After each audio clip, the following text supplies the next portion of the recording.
वो जब तक शरीयत से दूर रहेंगे तो शायद है कि वो इन बातों पर ना आ पाएंगे। इसलिए उन लोगों को शरीयत का एक सही मायने में पैगाम पहुंचाना, मुसलमानों को क्या होना चाहिए और क्या करना चाहिए, इस वजह से हमने ये प्रोग्राम किया है।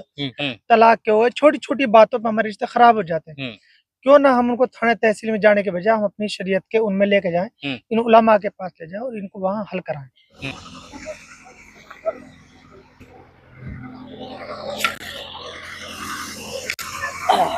1.25 एकड़ में पंडाल है, बाकी ये 8 एकड़ जमीन तकरीबन पार्किंग के लिए है, गाड़ी वगैरह, ये मोटरसाइकिल। 8 और 2 10 एकड़ जमीन हो गई। जी। तो 8 एकड़ में आप लोग पार्किंग करने वाले हैं, 2 एकड़ में मजमा जमा होगा, ये आपका कहना है। दोस्तों, स्वागत है आप सभी का भारत टीवी में और मैं हूं आपके साथ रिजवान खान। आज हम पहुंचे हैं मेवात इलाके के गांव झिमरावट में, और झिमरावट गांव में 8 नवंबर को एक इमारते सरिया कॉन्फ्रेंस का आयोजन किया जा रहा है, जो कि मदरसा मादिनुल उलूम झिमरावट में किया जाएगा। वहीं आपकी जानकारी के लिए बता दें कि इस जो यानी कार्यक्रम है, जो इस यानी कि जो ये प्रोग्राम है, इसकी सरपरस्ती करेंगे हरियाणा, पंजाब, चंडीगढ़, हिमाचल प्रदेश के अमीर शरीयत मौलाना इलियास साहब, जो कि इस मदरसे के मोहतमीम भी हैं। वहीं आपकी जानकारी के लिए बता दें कि जमीयत उलेमाए हिंद के सदर मोहतरम और अमीरुल हिंद जनाब हजरत मौलाना सैयद अरशद मदनी साहब की अध्यक्षता में ये कार्यक्रम होने वाला है। वहीं आपको ये बता दें कि 8 नवंबर को जुमे का दिन है और जुमे के बाद इस कार्यक्रम की शुरुआत हो जाएगी। झिमरावट गांव में करीब 10 किले में टेंट लगाया जा रहा है और लगातार इस कार्यक्रम को सफल बनाने के लिए तैयारियां जोरों शोरों पर की जा रही हैं। इसके अलावा इसमें जो मंच लगाया जा रहा है उसकी एक तस्वीर हम आपको दिखाते हैं, क्योंकि अमूमन आप कहीं भी देखेंगे तो वहां पर तख्त का मंच लगाया जाता है, लेकिन इस मंच की मजबूती को बरकरार रखने के लिए ईंटों का सहारा लिया गया है और उसके बाद में इसमें मिट्टी भर दी गई है, जिससे जो तख्त का मंच हुआ करता था वो टहला टहली करता था, हिलता था। हमारे साथ में है मौलाना इलियास साहब, इनसे बात करेंगे। जनाब, ये बताएं कि जो इमारती सरिया कॉन्फ्रेंस की जा रही है, इसका असल मकसद क्या है? इसका असल मकसद ये है कि समाज में फैली हर किस्म की बुराइयों को खत्म करना, चाहे वो दीनी एतबार से हो चाहे दुनियावी एतबार से हो। खास तौर से दुनिया में बुरी बीमारियां जो लगी हुई हैं नौजवान नस्ल, शराब है, जुआ है, ओलेक्स है, टटलूबाजी है, रिश्ते नाते तोड़ना है, ये सारे नशाखोरी, सारे 2 नंबर के काम ये बंद हो।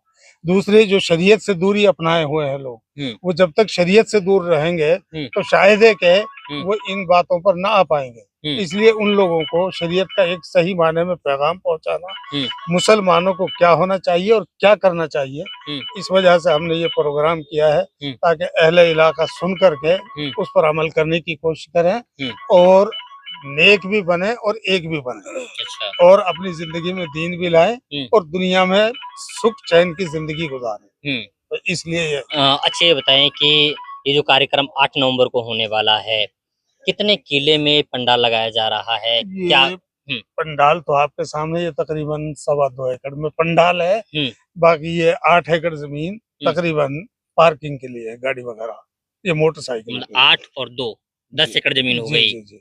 तो 8 एकड़ में आप लोग पार्किंग करने वाले हैं, 2 एकड़ में मजमा जमा होगा, ये आपका कहना है।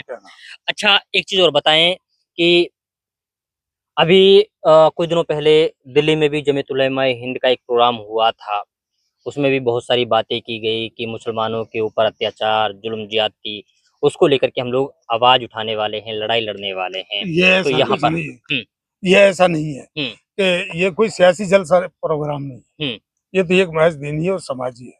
अच्छा। हाँ, ये धार्मिक प्रोग्राम है, ये कोई उसके लिए नहीं है कि उसमें लड़ा जाना हमें क्या करना। अच्छा, मेवाती उलेमा लगातार इस कार्यक्रम को सफल बनाने के लिए गांव-गांव जाकर के पंचायतें भी कर रहे हैं, मीटिंग भी कर रहे हैं, तो इलाके के लोगों से क्या कुछ अपील है आप लोगों की? नहीं, हमारी यही अपील है कि ज्यादा से ज्यादा तादाद में लोग पहुंचे और कौम को सुधारें और कौम को संभालें। खास तौर से हमारी नौजवान नस्ल जो हमारे हाथों से निकली जा रही है, इसके ऊपर कंट्रोल करना मकसद है कि किसी तरीके से भी ये दीन ईमान से जुड़े और अपने बड़ों के नक्शे कदम पर चले। क्या लग रहा है कि जिस तरीके से ये प्रोग्राम चलाए जा रहे हैं, इनमें सफलता हाथ लगेगी कि नहीं, क्योंकि अभी राजस्थान में भी इस तरह की पंचायत हुई है। वो पंचायत का वो था, ये शरी इजलास है, कॉन्फ्रेंस है, वो तो महज उसी के ऊपर था। इसके ऊपर तो दीनी उन्वान भी होंगे। मान लो इसमें हमारा तलाक का मसला भी है, हमारे जहेज का मसला भी है, और बहुत सारी फैली हुई समाज में मुख्तलिफ किस्म की जो बुराइयां हैं कौम के अंदर, उनको मिटाना उनके ऊपर खास तौर से फोकस हो। ठीक है, तो हाँ जी, कि जो बहुत सारे जैसे मसले मौलाना बताया, तलाक है, हमारी बहन बेटियां बहुत सारे रिश्ते खराब होने के कगार पे हैं। वो यानी कोर्ट कचहरियों में न जाके हमारी जो शरीय मजलिसें हैं, जिसके आप अमीर बने हैं मौलाना इलियास साहब, 4 सूबों के, 4 राज्यों के, तो वो इन शरीयत के एतबार से उनको हल कराएं। उन मसलों कोर्ट कचहरियों में न ले जाके तलाक के हुए छोटी छोटी बातों पर हमारे रिश्ते खराब हो जाते हैं। क्यों ना हम उनको थाने तहसील में जाने के बजाय हम अपनी शरीयत के उनमें लेके जाएं, इन उलमा के पास ले जाएं और इनको वहाँ हल कराएं। तो ये एक मैसेज देना था। एक इसमें ये है कि ये जो प्रोग्राम हो रहा है, ये मौलाना अरशद मदनी साहब की अध्यक्षता में नहीं हो रहा। मौलाना अरशद मदनी साहब दामत बरकातुहू तो इसके मेहमान खुसूसी हैं, मुख्य अतिथि हैं। अच्छा। मौलाना इलियास साहब जो उस राज्य का अध्यक्ष होता है, उसी की अध्यक्षता में ये प्रोग्राम होता है, ये तय होता है। तो ये प्रोग्राम जो होगा वो मौलाना इलियास साहब दामत बरकातुहू की अध्यक्षता में हो रहा है। ये हमारे लिए बड़ी खुशी की बात है। मौलाना अरशद मदनी साहब इसमें मेहमान खुसूसी होंगे। ठीक है, वो लोगों को संबोधित तो करेंगे आकर के, ना? बिल्कुल ठीक है, जिसमें मौलाना अरशद मदनी साहब के अलावा और बहुत सारे बड़े उलमा यहाँ तशरीफ ला रहे हैं। ठीक है। अच्छा, एक सवाल और है जाते जाते, जो मैसेज भी होगा कि ये कार्यक्रम कितने बजे शुरू होगा और कितने बजे इसका समापन होगा? ये जुमा का दिन है, 2 बजे से हमारा प्रोग्राम शुरू होगा और मगरिब के बाद हजरत का खिताब होगा, वो इशा तक प्रोग्राम चलेगा। उससे पहले जितने उलमा सबका खिताब होगा। जुमा से ही यानी जोहर से ही 2 बजे से हमारा प्रोग्राम बिल्कुल बाज़ाब्ता तौर पे शुरू हो जाए। शाम के, अब शाम में वो थोड़ा आगे पीछे हो सकता है, घंटा 10-20 मिनट, बस वो ये है, इशा तक प्रोग्राम होगा। चलिए, और कोई बात करना चाहता है? ठीक है, तो ये हमारे साथ में मेवात इलाके के उलमा इकराम हैं, जो कहीं ना कहीं एक सामाजिक बुराइयों को खत्म करने के लिए अलग अलग तरीके के प्रोग्राम चला रहे हैं, और इनकी कोशिश ये है कि जो सामाजिक बुराइयां दीमक की तरह काम कर रही हैं, उनको पूरी तरीके से खत्म किया जाए। 8 नवंबर को मेवात इलाके के झिमरावट गांव में जिस तरीके से इमारत शरिया कॉन्फ्रेंस का आयोजन किया जा रहा है, इसकी तैयारियां आज से नहीं, पिछले करीब 5 से 7 दिन से लगातार चल रही हैं, और आज 2 दिन पहले ही यहाँ पर पंडाल लगाए जा रहे हैं और सारी तैयारियां यहाँ पर जोरों शोरों से की जा रही हैं। फिर देखना ये होगा कि 8 नवंबर को मेवात इलाके के लोग कितनी तादाद में यहाँ पर इकट्ठे होते हैं, और उसके बाद में मेवात इलाके के उलमा इकराम की बातों को सुनते हैं, उनको उन पर तवज्जो देते हैं। तो दोस्तों, आज की इस रिपोर्ट में बस इतना ही। फिर होगी मुलाकात एक नए प्रोग्राम के साथ, एक नए मुद्दे के साथ। जी, क्या कहना चाहते हैं? एक बात ये थी कि अब तक मैं ये लोगों से कहना चाहता हूँ, एक बार देखें प्रोग्राम में आके, और फिर इसमें क्या चीज तय होती है। अब तक हजारों ऐसे केस मेवात में, हजारों बहन बेटी जो रिश्ते खराब होने के बिल्कुल कगार पे थे, एक बार तो कोई रास्ता ही नहीं है।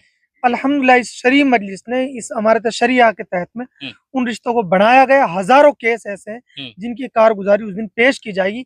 ये सबसे अहम बात है कि आज हम तो अभी देख नहीं रहे उन चीजों को, और वो चीज सोशल मीडिया पे नहीं छोड़ी जाती, बल्कि वो एक लगातार काम हो रहा है जमीनी सतह पे। हजारों ऐसे केस जो अल्हम्दुलिल्लाह सॉल्व हो चुके हैं, जिनका हल निकला है, और उनके घर आज सुकून से बसे हुए हैं, और वो लोग दुआएं दे रहे हैं इमारत शरिया को।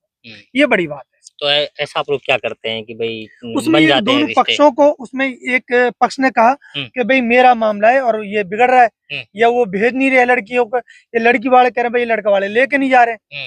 तो एक तरफ से कोई आदमी दरखास्त देता है, फिर उन दोनों को, यानी उनको एक तरह से पैगाम देते भाई इनको क्यों नहीं लेके जा रहे, वो अपना नोटिस वो देते हैं जवाब, भाई इसलिए नहीं ले जा रहे। फिर उन दोनों को बुला के हमारा शरिया जो है, जो वहाँ की हमारी कमेटी, वो बुला के जो उलमा की हजरत की सरपरस्ती में वो उनको सुनती है, जो भी कमी बेचे जो दोनों तरफ से, उनका फिर हल निकालते हैं। अच्छा, और उसको फिर यानी बजाय कोर्ट कचहरियों के, उसको वहीं बैठ के हल करवा के उनको भिजवाते हैं। अच्छा, ज्यादातर यानी कि जो केसेस होते हैं उनमें सफलता हासिल होती है, अल्हम्दुलिल्लाह। लेकिन अच्छा रिस्पॉन्स मिलता है। लेकिन एक सवाल और है, जैसे आप लोगों ने बोला कि हम नोटिस भेजते हैं, बाय द वे अगर कोई नोटिस पे नहीं आता है, फिर आप लोग क्या करते हैं? उसमें ये है कि जैसे वो 1 या 2 या 3 नोटिस भेजते हैं, उसके बाद टीम खुद, यानी एक तो ये कि एक पैगाम भेज दिया लिखित रूप में, एक वहाँ खुद जाता है, अच्छा, लेकिन ऐसा नहीं है छोड़ दिया बस, तीसरी दफा में खुद जाते हैं वहाँ और उनसे खुद वहाँ जाके बात। ठीक है। तो ना मानने वाला फरीक ग्रुप जो भी होता है, हाँ, चाहे वो लड़की पक्ष का हो जी, जी। चाहे लड़के वाले का हो, हाँ, अगर वो आया नहीं बाद में, मान लो संबंध भेजने के बावजूद, हाँ, वो तो बाई पोस्ट भेज देते हैं, हाँ, लिया नहीं हाँ, या आया नहीं 2 दफा, तो फिर खुद से जाते हैं, उलमा की टीम जाती है वहाँ, फिर उनको गांव वालों के दरमियान बैठाते हैं, क्यों, हाँ, क्या वजह है, हाँ, या उनको सब पैगाम समझाते हैं कि भाई तुम्हारी बीवी ने तुम्हारे खिलाफ ये मुकदमा किया है, हाँ, ये बात लड़के करते हैं कि हमारी बीवी को वो भेज नहीं रहे, हाँ, तो उनके खिलाफ हम्म, इस तरीके से वो टीम सुनती है, समझती है, उन दोनों को वहाँ बुलाती है ठीक है। और अच्छा, बात बन जाती है। अच्छा, एक सवाल और है, जब ये पूरा मुद्दा चल ही रहा है तो इसमें सवाल ये है कि जब आप लोग नोटिस भेजते हैं तो उसका कोई पीरियड होता है कि कितने टाइम का आप लोग नोटिस एक भेजते हैं? महीने का, एक एक महीने का। महीने के अंदर, हाँ, तारीख डालते हैं उसमें, यानी फला शरीय तारीख मजलिस में एक हम महीने में एक एक बार महीने में एक दफा इकट्ठा होता ठीक, एक महीने में, फिर दूसरे महीने में, फिर तीसरे महीने है। में, और तीसरे महीने में अगर बात नहीं बनती है या फिर नहीं आता है कोई भी पार्टी, तो आप लोग घर जाते हैं उसके, ये आपका कहना जी है? हाँ, चलिए, तो ये बड़ी अच्छी बात है और समझने लायक भी बात है कि आपस में ही बैठ के समझौता हो जाए या फिर किसी भी चीज को समझने के बाद में एक दूसरे का घर बस जाए, ये भी अपने आप में बड़ी बात है। लेकिन देखना ये होगा कि 8 नवंबर को जो ये कार्यक्रम किया जा रहा है, इमारत सरिया कॉन्फ्रेंस जो आयोजित की जा रही है, इसमें मेवात इलाके के लोग कितना बढ़ चढ़ करके हिस्सा लेते हैं, ये वक्त बताएगा। वक्त के लिए आपको थोड़ा इंतजार करना पड़ेगा, तब तक के लिए आप बने रहिए सिर्फ और सिर्फ भारत टीवी के साथ।